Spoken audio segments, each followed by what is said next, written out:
రే బంటి అన్నా వాడికోసారి ఫోన్ చేయరా. గా బైగాని కానీ ఫోన్ రింగ్ అవుతుంది.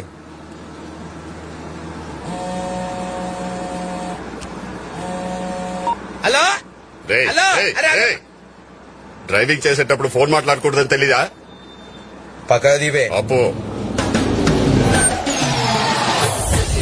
రేయ్ తమ్ముంటే కూడా నాకు చెప్పరా. చెప్తే పీక్కుంటావా? రే నిన్ను ముక్కలు ముక్కలుగా నరుకుతా. రేయ్ గిటార్ గాడిద ముందు వాయించరా, ఘాట్కెళ్ళ ముందు కాదు. రేయ్ నువ్వు ఏ జిల్లాలో ఉన్న గాడ్ కూడా నేను సేవ్ చేయలేడురా. వాకింగ్ చేయి బీపీ తగ్గుద్ది, డైటింగ్ చేయి కొవ్వు తగ్గుద్ది, నాతో ఛాలెంజ్ చేయకరా ఆయుష్ తగ్గుద్ది. దొరుకుతావురా, నాకు దొరుకుతావు. వెతుకురా, వెతికితే పోయేది ఎందుకు డ్యూడ్? టేబుల్ డబ్బులు బండిలో డీజిల్ తప్ప ఎత్తుక లఫుట్. ఓ ఏమంటున్నా? ఇప్పుడు చెప్పండి ఎక్కడికి వెళ్ళాలి? ఒక ఎత్కాలే. ఎందుకు? గాని పట్టుకుంటే మాకు ఇంకోటి దొరుకుతాడు. వాడిని స్ట్రైట్ గా పట్టుకోవచ్చుగా. గాడు మాకు తెలియదుగా. వీడు తెలుసా? గీడు మాకు తెలియదు.